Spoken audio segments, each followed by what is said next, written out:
You guys, we need to jump right in. We have so much to talk about. We're talking fast because we're drinking Crystal Light with caffeine. It's really good. It actually is really good. She Low says calorie. with her eyes bugged out. I'm like, it's really delicious. Do you have any more? Is there more Crystal Light anywhere? Great. Today we're talking about Mommy, Dead, and Dearest, which is not Mother, May I Sleep with Danger. Which you want it to be so bad. Listen, we'll get into this on another episode, but I was obsessed with Tori Spelling's book, Storytelling. And I actually... Wait a second. The name of her book is Storytelling? First of all, it was a huge bestseller. It's kind of genius. And Tori Spelling was like the queen of the Lifetime movies. It's like a whole thing in her book. She's like one of the first TV actresses to get producer credit because she was in so many of them. And it's a good thing because her dad did not leave her a penny. Really? Maybe like $200,000. Wow. Out of all of that like sleazy high school sex money.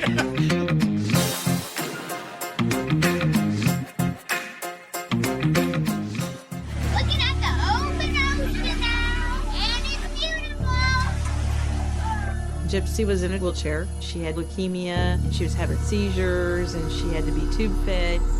And then gradually that story fell apart. Things are not always as they appear. How do you kill your own mother? This is a tragic event surrounded by mystery and public deception. People thought of us as the sweetest mother-daughter, best people in the world. Hi, Jillian Pensavalli. Hi, Patrick Hines. We're somber. There are just a lot of feelings. I know. It's not just somber. It's a lot of confusion. All right. Mommy, Dead, and Dearest. This is the case of Gypsy Rose Blancharde, who's the daughter of Claudine, who goes by Dee Dee Blancharde. So Gypsy was probably born on July 27th, 1991. We say probably because we don't really know. The reason that is because Dee Dee didn't want Gypsy to know how old she was, always wanted her to be a little kid, and it's frightening how much that worked. Gypsy just never knew. Her mother told her she couldn't walk. So the early part of her life, she believed that she couldn't walk. And for 14 years, she was in a wheelchair. Yeah. And her mother told her that she'd had leukemia and that she needed a feeding tube. That she was mentally retarded. That's the word that they use. I know we're not supposed to use that word anymore. And Gypsy pretty much believed all of it. I mean, ultimately she knew she could walk, but she also knew that she could never let on that she knew that. If you're coming into this movie knowing nothing, what's happening right at the top of the documentary? Yeah, you see this girl being told that her mother's been murdered, and she is shocked about it. Your mom's dead, okay? Now, what I want to ask you is, your mom's passed away, okay? And she's deceased. But then, you also see this guy who's her boyfriend, in another room, who's fully admitting to the murder. With just yeah, no, I did it. I'm admitting it right now. The truth is, okay, I'll admit it. I did actually stab her. I will admit it. I know. Okay. And then the cop is like, yup. Yeah, we know you did it. Yeah. And then it cuts back to Gypsy, and she's like, the guy who's interrogating her, if he called her sweetheart one more time, I was going to lose my mind. I know. Listen to me, okay, sweetheart? You know what happened to your mom. Okay? But he was like, and I know that you know. I know that you were. I know that you know that we know that you know that we know. He did one of those. And Gypsy's like, slow down. It's been a rough couple of years. I mean, I can't follow It's been this. the worst. I mean, it's the worst life. It's a terrible life that she lived. Yeah. But it's complicated at the top because you see her being like, my boyfriend was so in love with me, And he's like, I only did it because she asked. Yeah. We're instantly getting conflicting stories from these people who are, if I may, not the most reliable. Well, we do find out later that he has Asperger's. And he's autistic. And she, has had a horrendous, horrible life. And she has a second grade education. And she has been kept very childlike her whole life. And I think the reason we're seeing conflicting stories is because they never thought this through, and we'll get into their story more later. But they committed this murder so they could be together is what we're told. Right. But there's no thought of getting away with it. These are not savvy kids. So that's kind of where the movie starts. Yeah. I think one of the things that stood out to you is we sort of start to understand the degree to which this is crazy when we see the first home video. And can you please tell the people what you wrote? Okay, so I wrote, now we see Gypsy Rose and her mother 6 years earlier. So now we're going back to know the history. Then I wrote, Gypsy Rose is in a wheelchair. She is singing, I am nauseous. I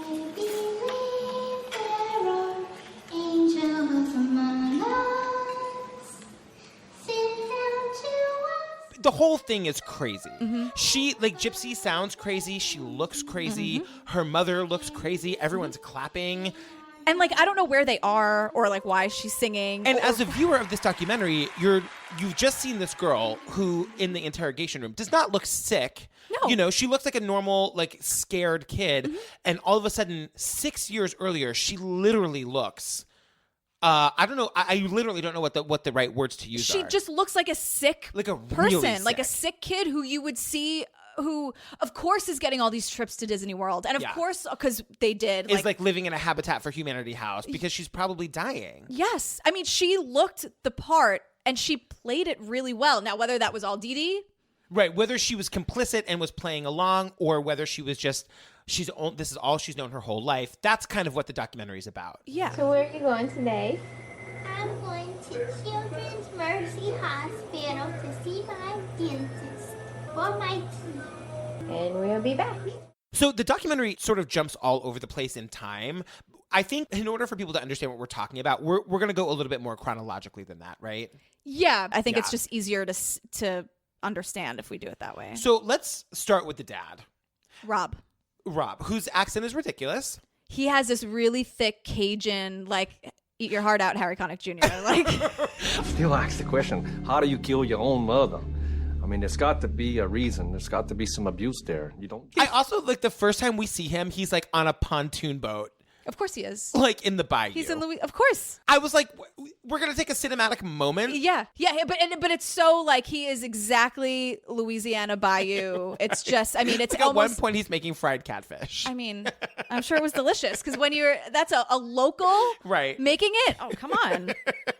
One of the things that stood out to me was like in the beginning, he's talking about a conversation he has with his own mother in the wake of finding out that Gypsy has killed her mother, his ex-wife.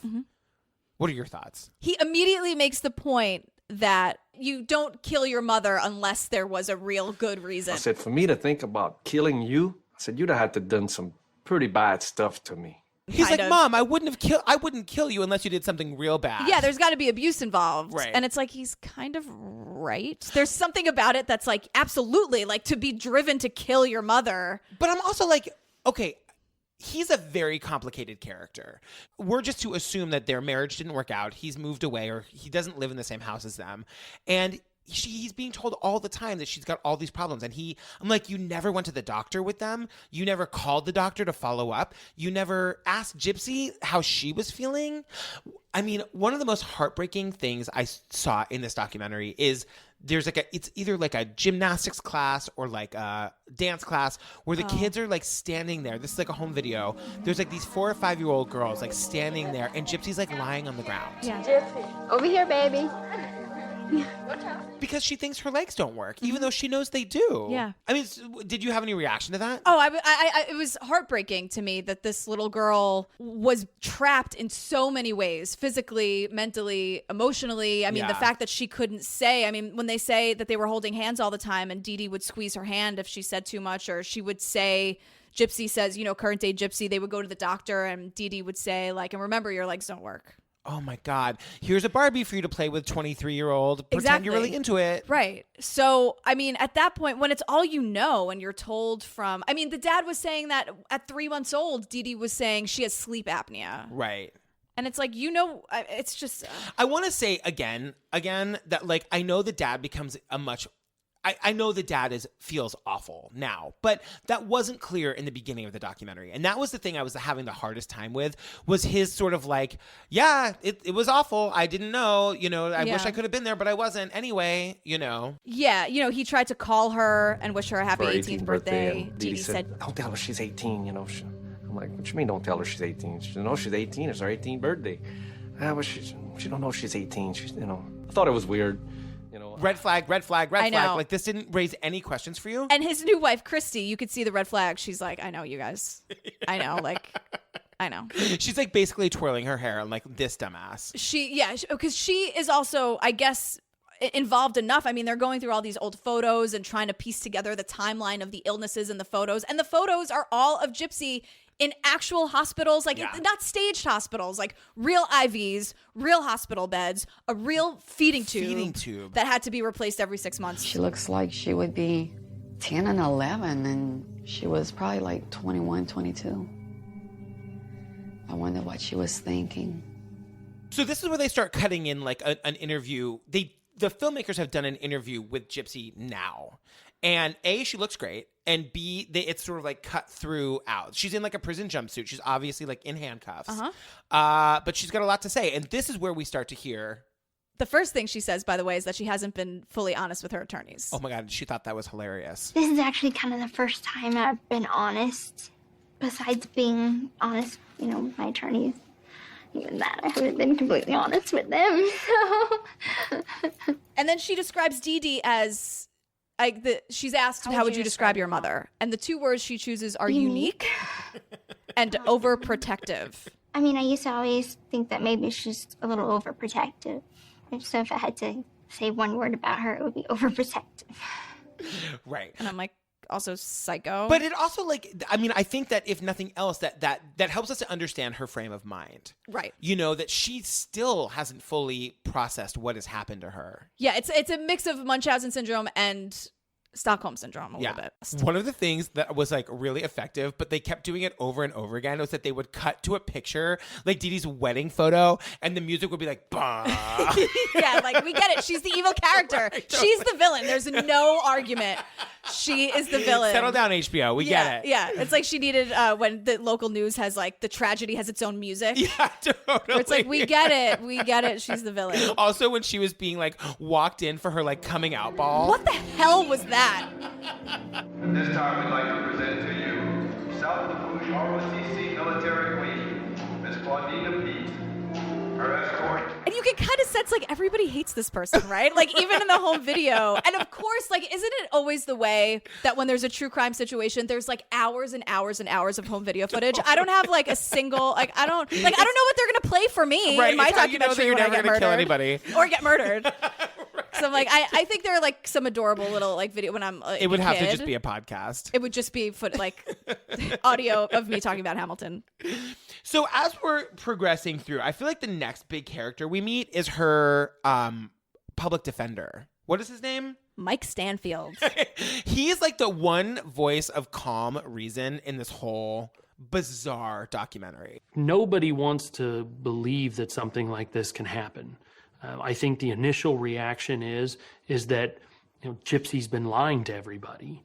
But when you look at the backstory, when you look at how we got here, this all started long before Gypsy would have ever had any type of say in what was happening. Yeah, he's like on our side. Totally. And he's the voice of the viewer where it's like, I don't understand how she can be in a hospital 100 times from 2005 to 2014.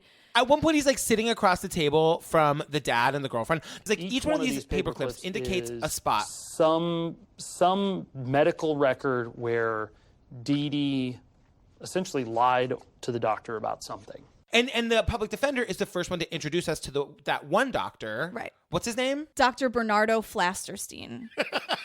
Who at first... Can we just mention that's a cartoon character's name? Absolutely. Flasterstein. Yeah. Bernardo. So Mike Stanfield keeps bringing up and this new information that almost every report is history by mother from mother's information. So she was also, depending on who she went to, what kind of doctor, she would like cook the books on her own history. Right. If they went to a cardiologist, then she really all this heart disease in the family. If they went to something else, like she would just do that. Dee Dee, this is. Yeah. So at first, Dr. Flasterstein has like no time for her. He writes things like, Mother is not a good historian. Which is interesting because he puts that in bold and underlines it. When the public defender is pointing that out, he's like, this is unusual. Like, but then Flasterstein is just like, well, it's hard to, this is the thing that really because he said so many things that made a lot of sense, talking about Munchausen by proxy and what that means. Analyzing all the facts, and after talking to a previous pediatrician, there's a strong possibility of Munchausen by proxy, with maybe some underlying unknown etiology to explain her symptoms. The reason he claims he didn't report this to social services is because technically, now I don't know if this is part of the system, and it's a very flawed system. Yeah. But Dee Dee wasn't really neglecting Gypsy. She was over treating her. We have a system, which is a big integrated system, that decided to adopt her and bring her, support her, so many people looking at her, knowing the history, knowing what she was going through, knowing what she went through, I would have been rejected at the spot. So all what I could do is put that in my notes. Nobody in the system ever said anything about it, and I didn't see it right to keep going and convincing other people, something is not right here. He said that if he called social services, he'd be rejected because of what Gypsy had been through. Kind of like, how are you, like this, of course her mother is overprotective. She has leukemia and blah, blah, blah. But the thing about it is, like, make no mistake, he is clearly onto her. He is diagnosing Munchausen by proxy. Yeah. I feel like as a doctor, you can make enough noise to save this kid's life. And this is the thing that the BuzzFeed, the bouncy BuzzFeed reporter says eventually. She's like, literally everyone failed her. Literally. The doctors who were positioned as there to help her didn't help her. Her father, who I think was in a very difficult position, couldn't help her. How was she supposed to think anybody could? All right, should we take like a deep dive into Dee Dee's family? I mean, I think we have to. There's no other diving to be done. We just have to. Because the coronation ball thing that I mentioned earlier, that's like the lead off. And you're right, like they show, it's almost like in slow motion and they like pull in on her face. And it's like, wow. Yeah, and she's like, isn't this the greatest day ever? And everyone around her is like, we're forced to be here. It's like a family obligation thing that we have to do, but everybody hates you. Okay, so we meet Dee Dee's nephew at the tattoo parlor. Dee Dee was my aunt. Luscious lips and like the weirdest face tattoo. Who could not care less, calls her evil right off the bat. Right. An evil person, I would say, A real weird girl. Real weird girl. And a sick individual. He's like, oh yeah, like she was insane. But I'm not going to make any noise about like her daughter, who clearly needs us all to save her life. Yeah, and he says like when he found out she was murdered, it was like, what did Dee Dee do now? I was like, who did Dee Dee piss off now? What kind of shit did Dee Dee get into? Then we also see Dee Dee's dad and stepmom. Like, Dad's Cajun Life is the sign outside their front door. Is it really? I totally missed that.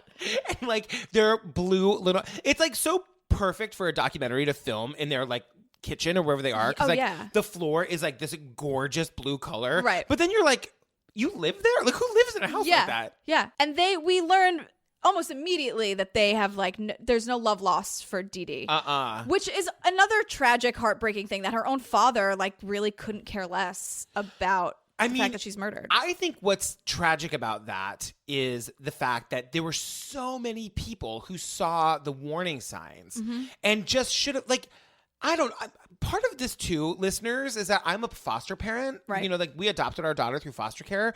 I know that it doesn't take that much to get a kid removed from a home. You know what I mean? Yeah. How did all of these people who have knowledge of her poisoning her own mother, stealing money, you had a list of what? Yeah, Dee Dee was opening up credit cards, making bad checks. Apparently, America's Most Wanted was looking for her. That's insane. And she poisoned her nephew's stepmother. Right. And like refused to feed her own mother until she died. Right. And then even her cousin Emma says, it was just another person that we meet, she's like, was Dee Dee involved? Like, I never thought about that, but maybe Dee Dee was involved in the death of her own mother. And it's like, well, when you starve somebody, right, exactly, and don't care for them when they're an elderly, sickly person. Yeah, it's crazy. And then, when the dad like eventually starts talking about who was in possession of the ashes. Yeah, some family member was just saying like, oh, like had Dee Dee's ashes. Like, what do we do with them? And what did the dad say? Let's flush them. Everybody said, I don't want her. I don't want her. Flush them. I don't flush that in the toilet. The stepmother especially was like, one called her a filthy person. I don't know if she means actually filthy, but just like a vile that human. That really stuck out to me too. Yeah. She was a very filthy person. And said it was her way or else you pay. And did we pay? Oh my God. Yeah. I'm still paying for it. Yeah. It has nothing to do with me. Yeah. So anyway, at this point in the documentary, we start to see the trial starting for Gypsy. One of the people who stands out at this point, I think, is the prosecutor, who like really wants to do the right thing. Being a prosecutor, the standard is to do what's right and what's just. When you look at the mitigators as well as the background of these individuals as we know it, as well as the facts of the case, this case was not an appropriate first-degree murder case in which to seek the death penalty. So at this point, we start getting more background information about things that happened in Gypsy's life before the murder. For example, as she was, inevitably growing up and starting to really start to be able to think for herself, she goes to VisionCon. Which, here's my thing. So she tries to run away. She goes to VisionCon. How was she there if Dee Dee literally won't let go of her hand? Yeah, there's definitely things we don't know. We do know that Gypsy is growing into a sci-fi nerd. Mm-hmm. And she goes to VisionCon and she meets up clearly an older man. A middle-aged man who's like, oh, you can come live with me. I told him vaguely about what was going on at home. And he told me, you just pack your stuff and you can come live with me in Arkansas.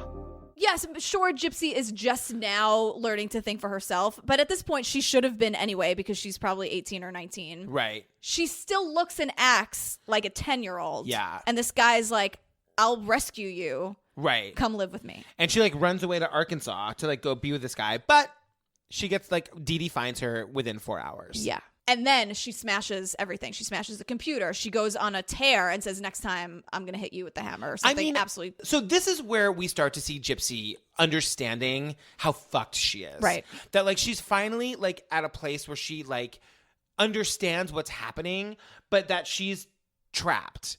And people think that she's sick. She said that the mom has had a lawyer draw up incompetency papers. Right. So if she goes to the police are going to be like, sorry, you're crazy. Yeah. And she's social trapped. services was sent over a couple times, and Dee Dee was able to manipulate the situation where it's like, well, she has Right. leukemia and she's slow. I don't know. I mean, you Right. can't believe. I mean, she totally made Gypsy a completely unreliable, sick, crazy, slow person. Yeah.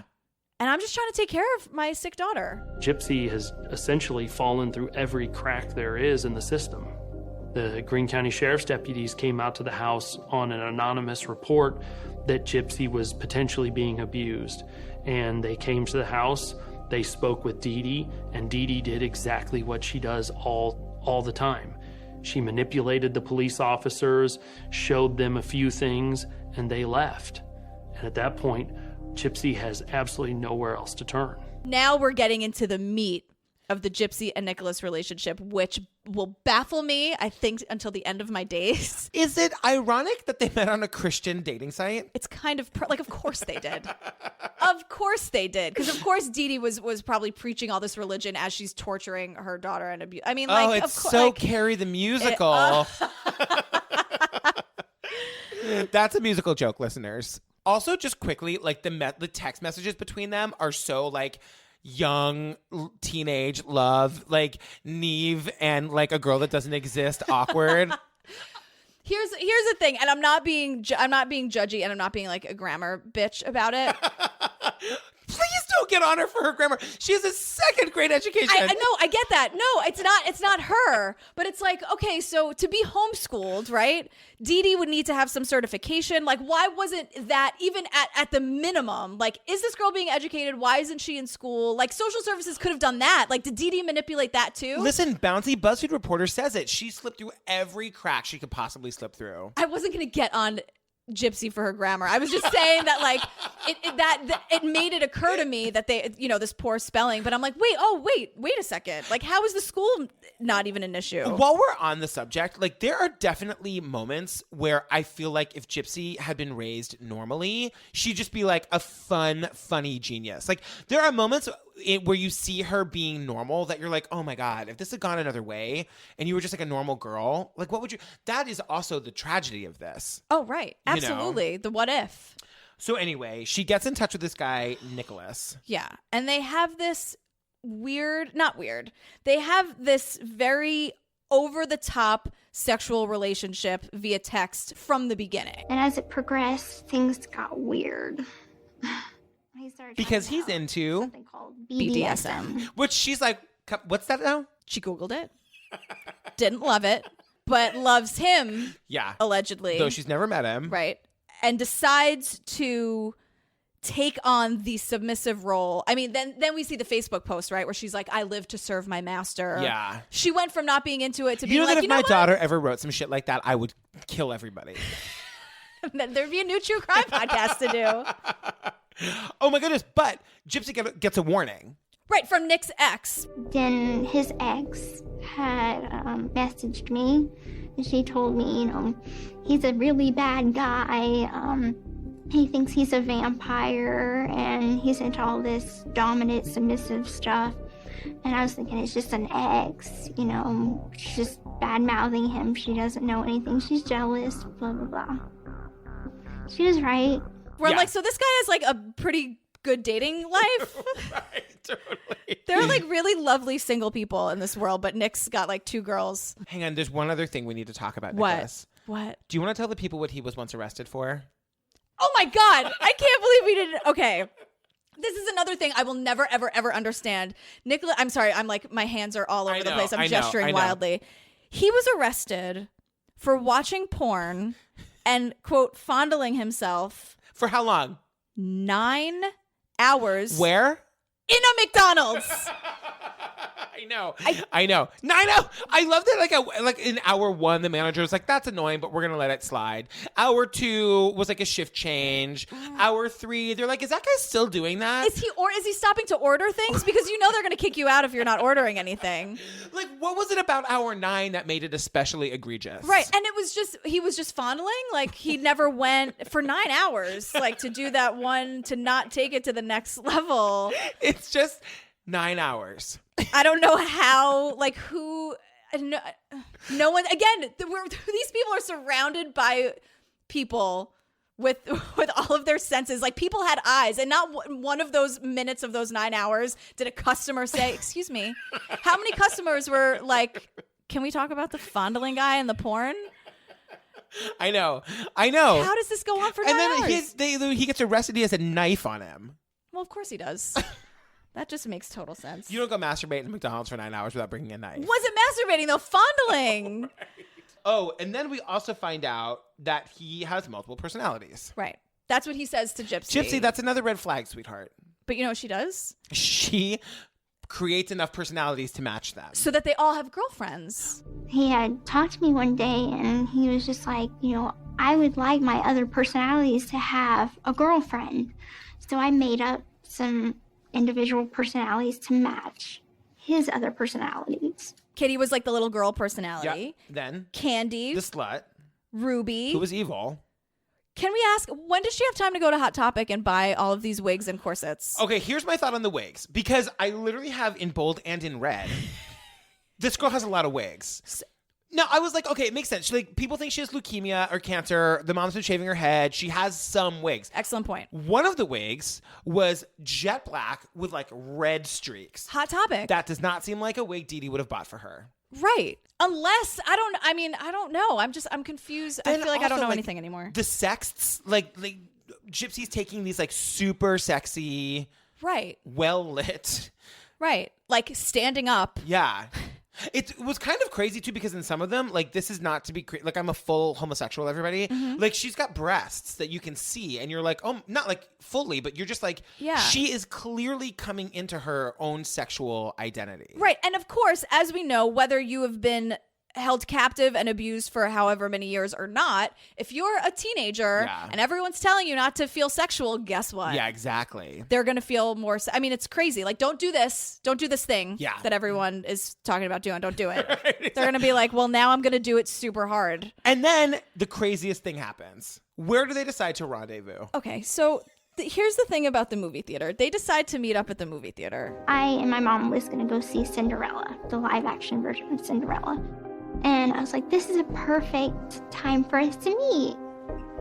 I'll buy your ticket and you come to the movie theater, we'll meet. Like, we're just meeting as new friends and it's gonna be perfect. And I don't know if her plan was like, I'm going to introduce you to my mom as like this person that I just met in the lobby and now we're good friends. Like, nothing made any sense. Yeah. Again, here's the thing. They go and have sex in the bathroom. Now, we only hear Nick's version of this story, so we don't. This is not corroborated by Gypsy, but Nick says she wanted to have sex with me, so I did. Okay, she wanted to have sex with you? Yes. Wow, did her mom know? We kept it from her mom. Okay. Where did you have sex at in the theater? It was in a bathroom. Okay, in a girl's bathroom or boys' bathroom? She just took me to the boys' bathroom. I didn't have any choice. I just went right into the boys' bathroom. I guess she's okay with it. Okay.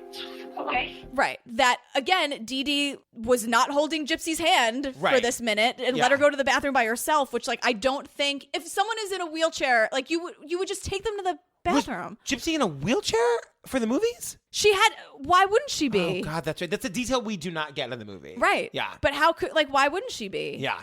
So then they meet, Dee Dee ends up meeting Nick, and she's like, I hate him. What is this creep doing in a live action Cinderella? And I'm like, well, point Dee Dee. I mean, it is weird that he's there by himself in the Right. the live action Cinderella movie. Yeah. Alone. And it's like just the three of them. And he's like sitting not with them. It's very odd. It is very odd. And Dee Dee, of course, so not only does she hate him because it's like an outsider Right. who's coming in and could maybe blow up the whole thing, but also she does have a point. Like, that's a little, like, who's this weirdo? Yeah, that's fair. And now looking back on it, yeah, it is weird. We were the only people at the movies, and he didn't have a kid with him or a girlfriend or nothing. He's just this guy going to see this chick movie. At this point, like, the murder happens. Mm-hmm. And how does it go down? Well, it's all over text, which is great for the prosecution. Right. It's all via text. Not savvy. No. So they get in a fight. Dee Dee and Gypsy get in this big fight. And Gypsy, her whole thing is she promises to be better. That's what she always said to her mother. Now she's also in this, like, she's the submissive role in this relationship. So she's constantly being very submissive and reacting to her master and saying she's going to be better or whatever. Yeah. And according to Gypsy, Dee Dee went to bed early. This is like another totally like mom manipulative thing. Like, Dee Dee was so hurt by the fight that she just like had to take to the bed and just be done with it and like go to bed early. And the last thing she ever said to her was, please don't hurt me. Crazy. Can I say something kind of shitty here? Sure. When Gypsy is recounting that story Mm-hmm. to the interviewer in the jail, she's fully sobbing, but there are no tears. Yeah. We had just recently gotten into an argument, and we had made up. And I said I was going to be a good girl. So I'm like, is she pretending to cry? Or is she just like crying? I don't know. I don't want to pass any judgment, but it stood out to me that she's like, but there's no tears. Right. Kind of like how she was so shocked my mother's dead. Right. Right in the beginning of the movie where it's like... So then we get like more about these texts and it's like, yes, sir, I'm going, sir. He's like, get your ass to the bathroom. Yeah. So the plan is basically he was going to come through the screen door. She had, there was the knife involved. She was going to let him in and he was going to stab her. Like Right. it was there was like no, it wasn't like an onion layer of a plan. It was just like, you're going to come in and stab my mother to death. Cool. Right. Like it was very cut and dry. Yeah. So Gypsy says that she goes to the bathroom and like puts her hands over her ears and like gets in the fetal position. Right. I got kind of in a fetal position and I covered my ears. And then I heard my mom wake up. And then she sounded startled. And there was some noises that I can't make out.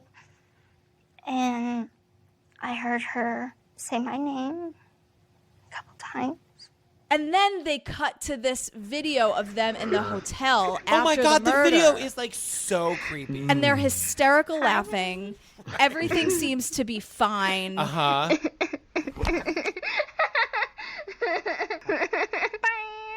I mean, the only thing I can say about that is that, like, Gypsy, I mean, she makes a big point about talking about how, like, she's free and she's walking. Right. You know, it's like at Right. that point that you're just like, it's a mind F for the viewer because you feel relief for her. Right. You know, like Yeah. she's walking, she's out in the world, like she's experiencing freedom for the very first time ever. Mm-hmm. But then they make a couple dumb mistakes. Yeah. So they go to Nick's home. And they're like, and Nick's like, hey, so this gypsy woman is gonna live with us now. And the mom's like, cool. Great. Yeah. No questions asked. Except how's your mother? Because they lied and said that they were homeless and the mother was in a shelter. The mother kicked Gypsy out. Yeah. So that was their story. Like the mother's terrible. But Yeah. you could just tell the truth. I mean, the truth is, or ask maybe 2 more questions at least. Right. About where you came from, how you met, are you all right? Why are you acting like an 11-year-old when you're clearly not? Like just several questions to me, I would think. But hey, I'm not a parent, so I don't know. They also do another foolish thing. Right. So the main they suddenly something comes in the mail. There's like a package delivered. And what they do is Nick and Gypsy mailed the knife, aka the murder weapon. Oh my God. To Nick's house. Along with like $5,000 in cash that which they Dee stole Dee just from had Dee like Dee. stuffed in a safe in her house. I mean, again, it's like anything with the mail adds it to like a federal offense. Yeah. You know what I mean? Like, you know a lot about the postal system. I don't know why. They're just, well, I know because Neve, like, you just can't mess with the mail, man.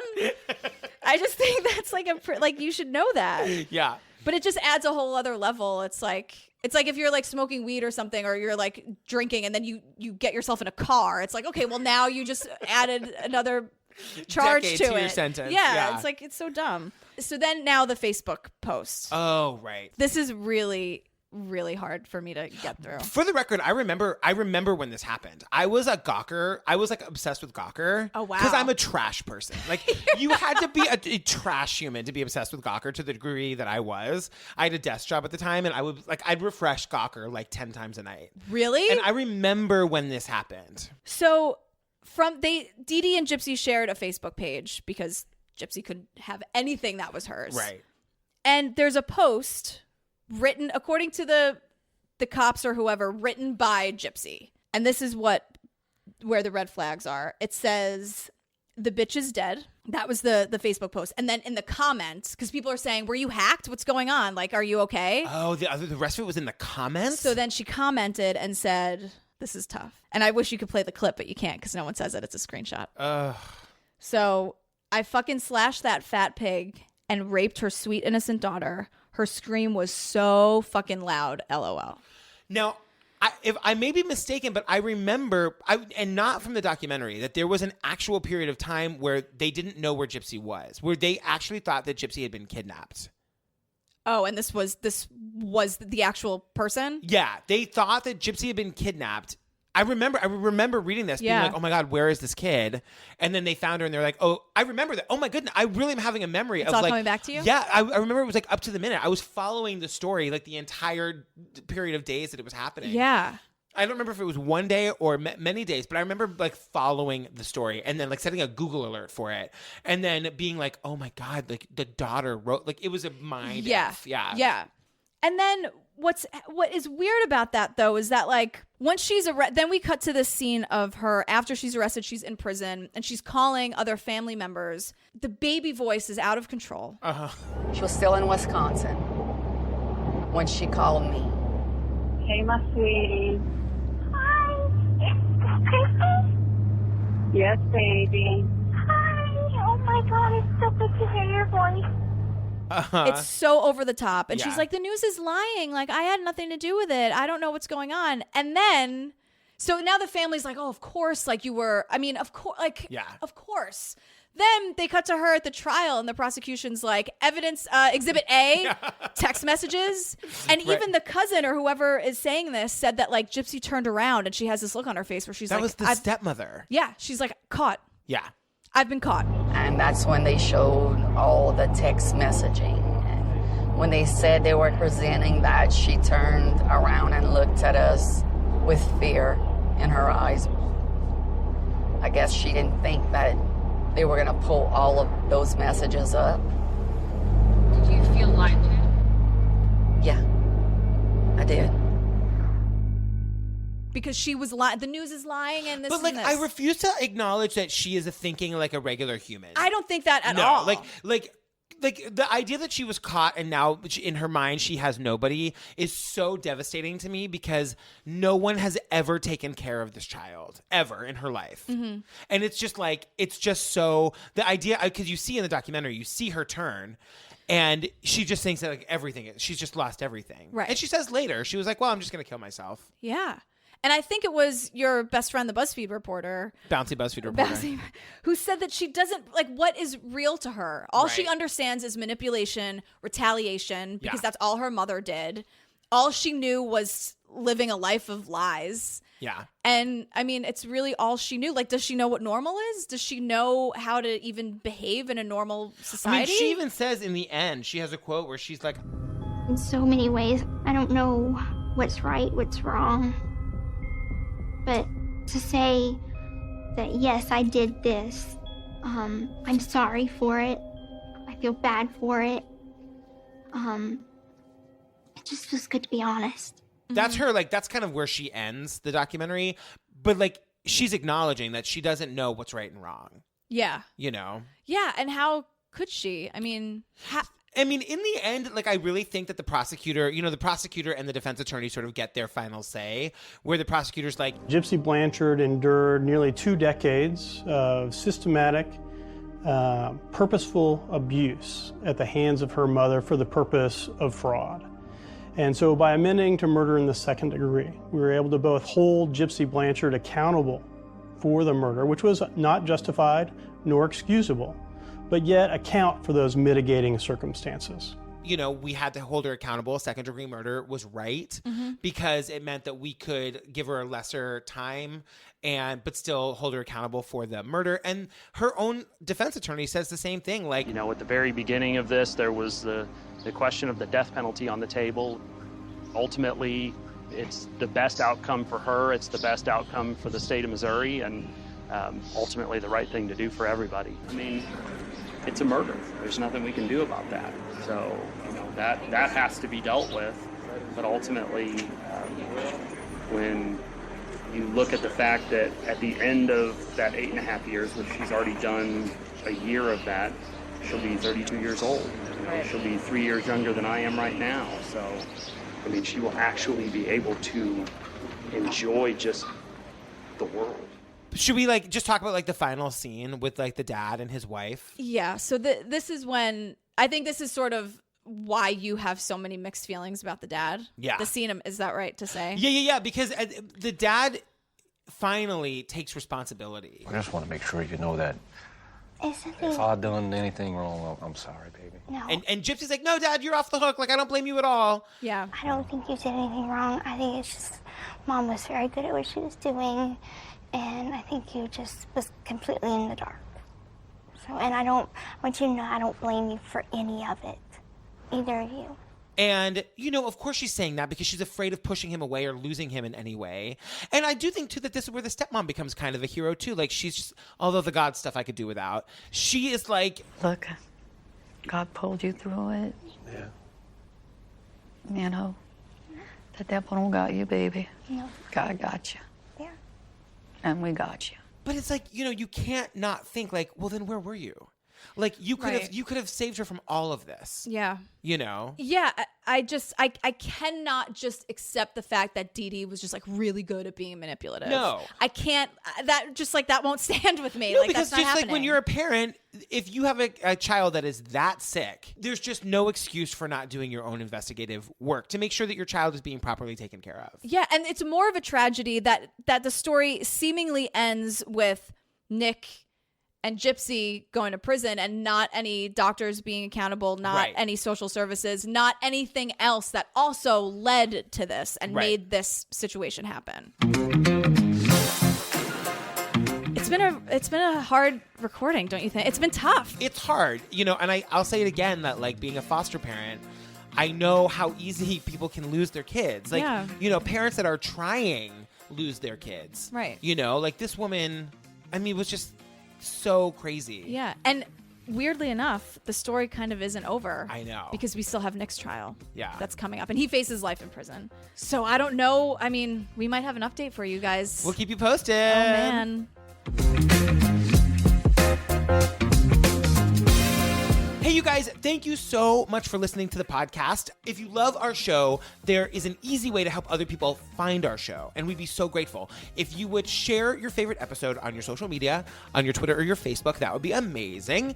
And you can also rate and review us on iTunes, and that's a huge help. Such a big help. Where can they find us? At truecrimeobsessed.com.